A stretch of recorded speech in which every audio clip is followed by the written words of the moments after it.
Bienvenue dans le débat de France 24. C'est une étape essentielle dans la communication d'un responsable politique lorsqu'il ou elle aspire aux plus hautes fonctions. Parler d'égal à égal avec les grands de ce monde, être reçu par d'autres chefs d'État, souvent une pure formalité pour les principaux candidats à la présidentielle en France. Sauf pour elle, Marine Le Pen n'avait jamais réussi jusqu'à aujourd'hui à briser ce cordon sanitaire à l'international. Ultime étape dans sa stratégie de dédiabolisation. C'est désormais chose faite au Liban, où elle enchaîne en ce moment même les rencontres avec les principaux dignitaires politiques et religieux. Retour sur cette journée avec Noémie Roche. C'est l'image que Marine Le Pen est venue chercher. Une poignée de main avec un chef d'État en exercice. Pendant une demi-heure, la présidente du Front National s'est entretenue avec Michel Aoun, le président du Liban. C'est la première fois qu'elle est reçue par les plus hautes autorités d'un pays étranger. L'occasion pour Marine Le Pen de soigner à la fois sa crédibilité et sa stature internationale, avec un objectif, resserrer les liens entre la France et le Liban. J'ai évoqué évidemment avec le président également l'inquiétude fondamentale qui est celle du développement du fondamentalisme islamiste. Et le Liban et la France doivent être les piliers de l'organisation de ce combat contre le fondamentalisme islamiste. Avec le Premier ministre sunnite, la rencontre a été légèrement plus tendue. Saad Hariri a mis en garde la candidate d'extrême droite contre tout amalgame entre islam et terrorisme. Marine Le Pen et Saad Hariri ont aussi évoqué le conflit en Syrie voisine, alors que Saad Hariri est hostile au régime syrien, qu'il accuse d'être impliqué dans l'assassinat de son père en 2005. Le Front National soutient Bachar al-Assad. Il m'apparaissait que Bachar al-Assad était évidemment aujourd'hui une solution bien plus rassurante pour la France que l'État islamique, si celui-ci venait à prendre la tête de la Syrie, comme il a pris en partie le pouvoir en Libye après la disparition de M. Kadhafi. Marine Le Pen doit encore rencontrer d'autres responsables politiques et religieux d'ici mardi soir. La candidate à la présidentielle, en tête dans les sondages, veut avec cette visite continuer à normaliser son image. Voilà, et après le palais de Baabda, celui de l'Élysée, c'est un point d'interrogation pour l'heure. On en parle avec vous, Béatrice Gibelin, bonjour. Vous êtes géographe, directrice de la revue Hérodote et spécialiste des extrêmes droites en Europe. Merci d'être avec nous.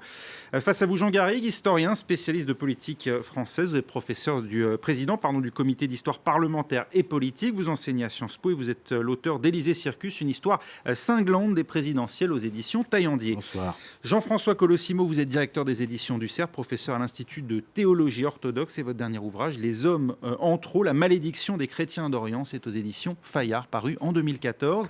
Enfin, François Durper, historien, auteur de La Présidente. Alors, le tome 2, il est sorti l'année dernière, Totalitaire, c'est aux éditions Les Arènes. Et puis, le tome 3, c'est le mois prochain, le 8 mars.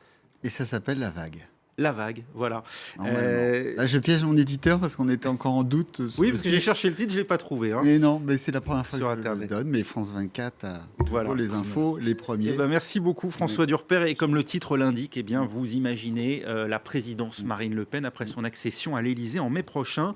Béatrice Gibelin, quel est l'intérêt de cette visite pour Marine Le Pen? C'est vraiment acquérir une stature internationale, c'est ce qui lui manque aujourd'hui? Il ne faut quand même pas en rajouter. Le Liban, ce n'est pas une grande puissance. Elle est perçue par une chancelière, elle est perçue par un premier ministre. Elle fait le président, le premier ministre et un proche de Nabi Berri, le président de l'Assemblée nationale.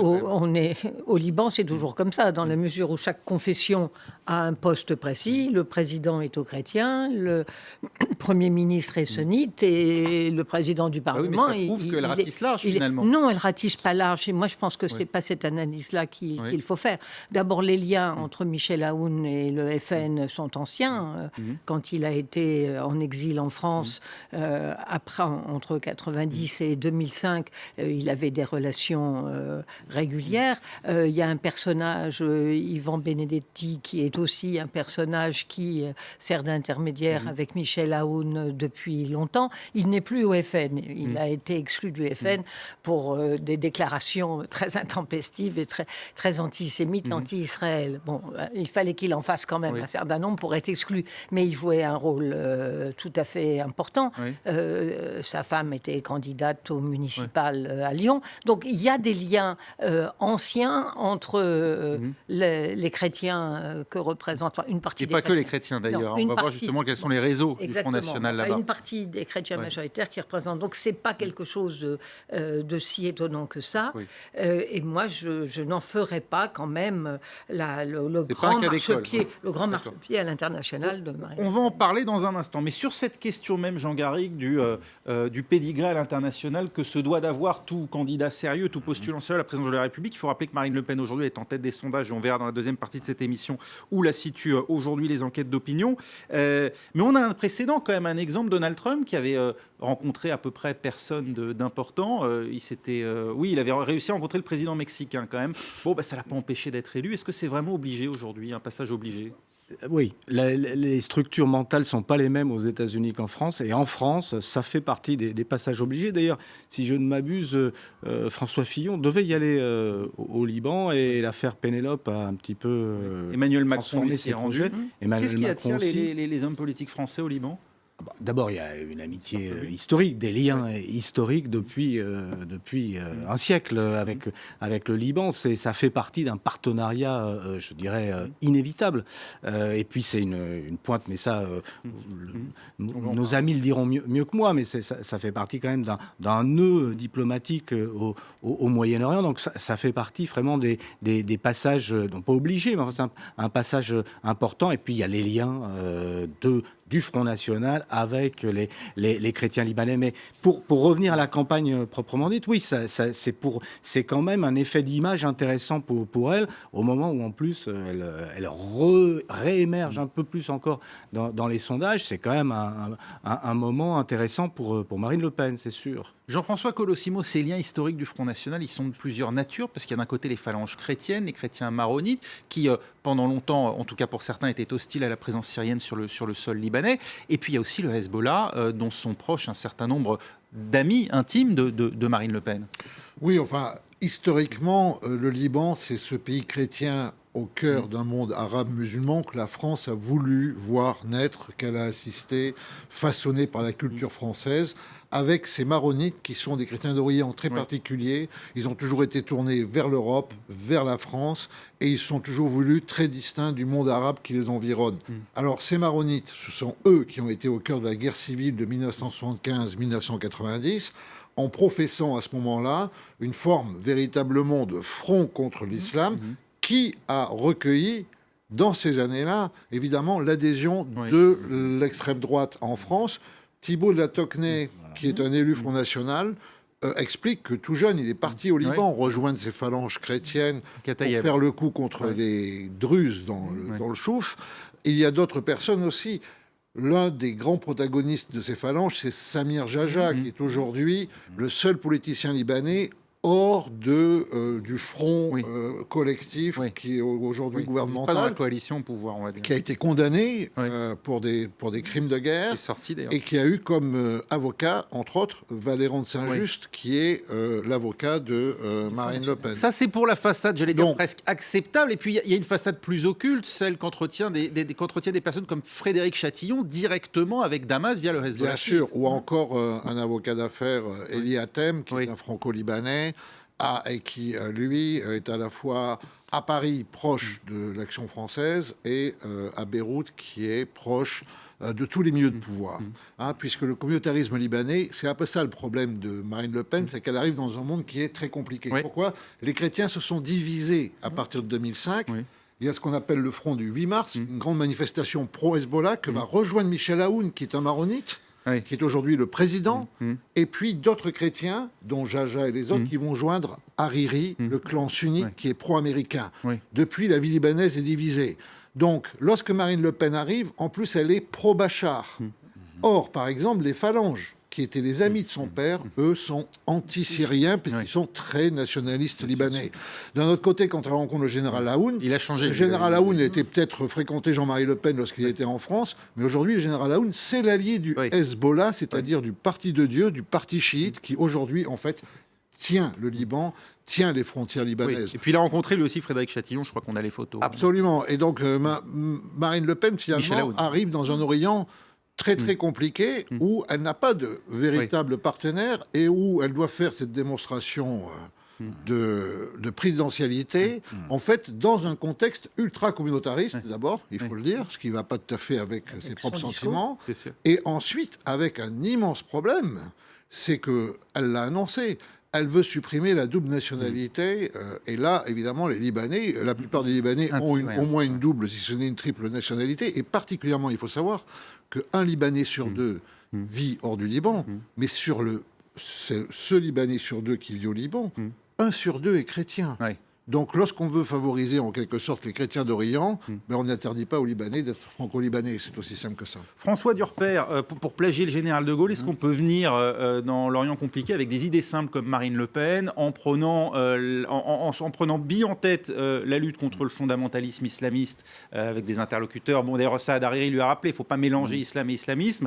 Et puis, effectivement, en soutenant une position très ferme sur le conflit en Syrie, en disant finalement, l'alternative, il n'y a que deux solutions aujourd'hui, c'est Daesh ou Assad. J'ai choisi Assad. Alors précisément parce qu'elle est dans cet Orient compliqué, si elle parvient à sortir de ce voyage sans aucune gaffe, sans aucun problème, ça sera pour elle une démonstration de guerre diplomatique. Ça voudrait dire qu'elle a passé un test, qu'elle n'a pas fait grand-chose, mais qu'elle n'a pas fait d'erreur fondamentale. Et si ce n'est pas un marchepied, c'est une petite marche, comme elle n'en avait pas d'autres.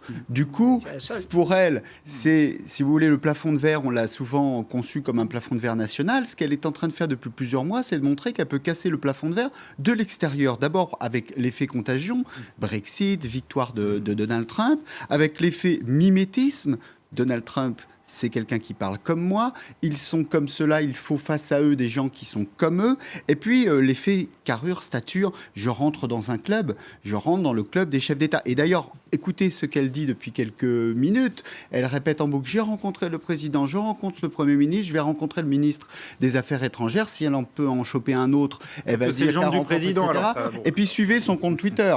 Là, du coup, elle est active sur Twitter, mais là, elle est très très active sur Twitter pour poster toutes les photos, parce qu'il y a l'image qu'elle veut montrer, mais il y a l'image qu'elle veut effacer. Cette image, on n'a pas tellement commenté, mais quand même pas jolie pour elle, d'une Marine Le Pen en train de traverser la 5e avenue, un peu toute seule dans New York, au pied de la Trump Tower, se retournant vers les caméras, et puis du coup, il ne se passe rien parce que Donald Trump ne veut pas la recevoir. Donc cette image, elle doit être effacée. Et puis, je rajouterai une dernière chose, c'est peut-être, vous savez, elle a différé, enfin, il y avait des inconnus sur la date de son séjour. Oui. Alors là, j'ai pas d'informations particulière, mais il se trouve qu'aujourd'hui, vous avez... L'affaire Nanterre. Exactement. Oui. Vous avez l'affaire judiciaire, vous avez la perquisition, et je vous donne...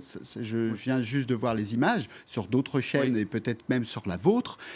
Chaîne Info, perquisition au siège du FN, et l'image qui cherche d'illustrer n'est pas une image de perquisition, c'est l'image de Marine Le Pen au Liban. Vous voulez dire que c'était programmé? Non, je ne dis pas que... Mais c'est pas programmé, mais en tout cas, ça tombe plutôt bien que pour illustrer cette image, on est plutôt une image d'une Marine Le Pen qui n'est pas là, qui ne peut pas répondre, et qui a d'autres choses à faire parce qu'elle a rencontre des chefs d'État. C'est plutôt une temporalité assez intéressante pour elle. C'est un coup de chance, Béatrice Gibelin? Oui, enfin, moi, je serais moins catégorique sur l'effet extrêmement positif que ça va donner à sa campagne et sa stature internationale. Enfin, pour l'instant, l'affaire n'a absolument pas eu la moindre incidence sur sa popularité. Mais néanmoins, c'est la première fois qu'on commence véritablement à dire clairement les choses avec une perquisition. Bon, sur les gens qui sont absolument convaincus, ça ne changera rien. Oui.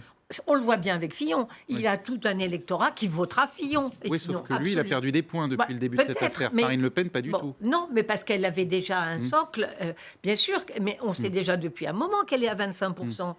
C'est pas récent. Elle est à 25% avec 75% des gens qui sont sûrs de voter pour elle. Mais bien sûr, donc là, c'est peut-être le nœud de la chose. C'est que précisément, l'électorat du Front National est très fidèle. Mais oui, donc comme il est déjà fidèle, il est déjà gagné. La question qui se pose, c'est est-ce que le voyage au Liban va faire adhérer Et ça, moi, je continue à avoir de grands doutes. Ça parle à des gens, ce voyage au Liban? Bien sûr, parce qu'il faut se rendre compte quand même de Elle la surfe place- sur les chrétiens d'Orient, Voilà, sur l'affaire des de la chrétiens place- d'Orient. Fillon sur les chrétiens d'Orient, excusez-moi, mais il Jean-François a pris Colosi. une position importante. Elle sort la sur le mouvement de la place solidarité. du Liban, la guerre du Liban, le souvenir de cette guerre portée par beaucoup de Libanais qui vivent désormais en France. Oui. Tout ça fait que la question des chrétiens d'Orient en France est souvent vue à travers le prisme libanais, qui n'est peut-être pas le meilleur prisme, parce que la situation des chrétiens d'Irak, de Syrie, d'Égypte, de Jordanie, ou parce qu'il faut d'Israël dire que- et des territoires de l'autonomie palestinienne est très très Pour complexe. ceux qui nous regardent juste, les Maronites au Liban, c'est un tiers de la population. C'est pas une minorité au sens où C'est on peut certain- l'entendre non, c'est en pas un Irak tiers. ou en C'est Syrie. plus un tiers.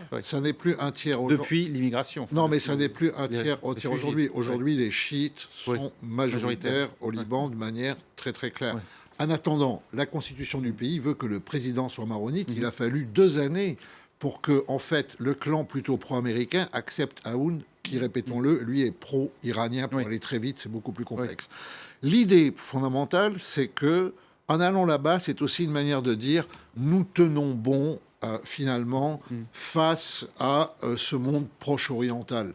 L'erreur, évidemment, c'est que les maronites sont très peu représentatifs, au fond, et eux-mêmes, d'ailleurs, depuis la guerre civile, ont beaucoup changé. Ils se sont Et ils marchent beaucoup sur les œufs, apaisés, même. Oui, bah oui. ils se sont beaucoup calmés. Oui. Et donc, c'est un peu dire, si on veut ressusciter par là un peu l'idée de la croisade, c'est un peu tout faux, parce que les principaux, je dirais, détracteurs de l'esprit de croisade, ce sont les chrétiens d'Orient, parce qu'ils en ont toujours, en fait, payé la mission payer le prix, voilà. une fois que nous sommes venus et repartis. Aller dans un pays à l'équilibre aussi fragile, l'équilibre multiconfessionnel aussi fragile que le Liban, et tenir des propos comme ce qu'a l'habitude de tenir Marine Le Pen, c'est par définition maladroit. C'est pas le bon endroit. Bon, ben, elle a Moi je, rien crois dit, que, surtout. moi, je crois que c'est pas très important pour elle. Moi, je crois que l'effet, c'est d'abord l'effet d'être là-bas, L'image.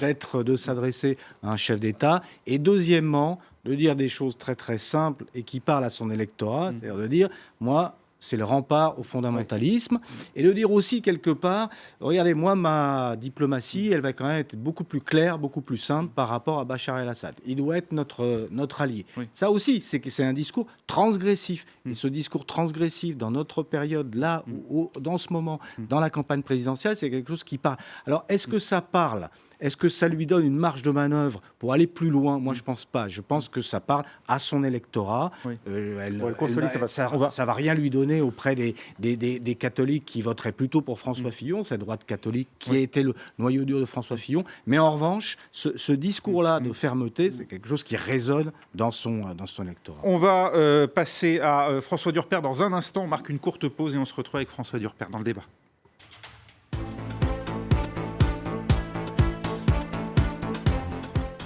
Mardi politique, présenté par Roselyne Fèvre, Véronique Rigolet et Frédéric Rivière. RFI et France 24 vous proposent le grand rendez-vous politique de la semaine. C'est quand même la question à 1000 points. Une personnalité, les grands thèmes qui font l'actualité du moment, des interviews sans concession.